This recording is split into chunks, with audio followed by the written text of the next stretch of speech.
By dawn this morning, amid a sea of debris, it was becoming clear that the coup was disintegrating. The Russian parliament building was unscathed. The military had not made their move. Inside, Boris Yeltsin was more powerful than ever. He had inspired defiance, with reformers taking to the streets in the early hours of this morning. This did perhaps mark the beginning of the end.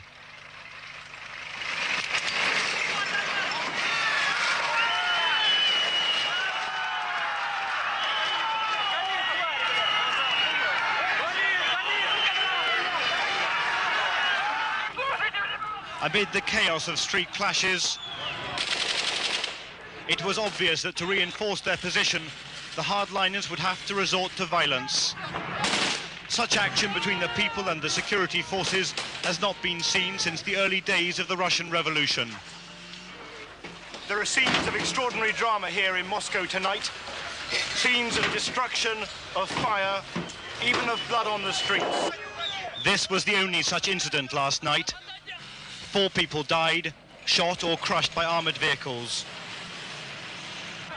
Scuffles broke out between demonstrators. For a moment it seemed the situation was out of control.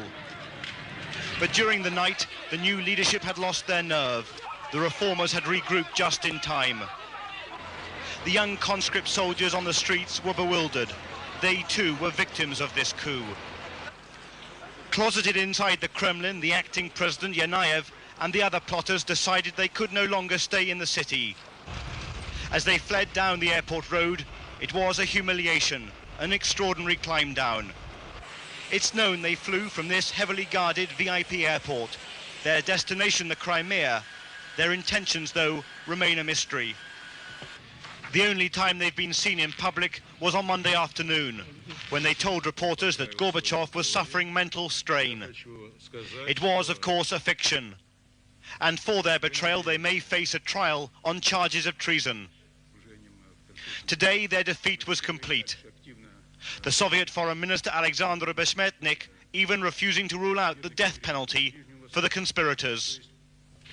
The coup attempt was perhaps a last desperate gasp by hardliners. The KGB, the army, and most certainly the reactionaries in the Communist Party have been completely discredited.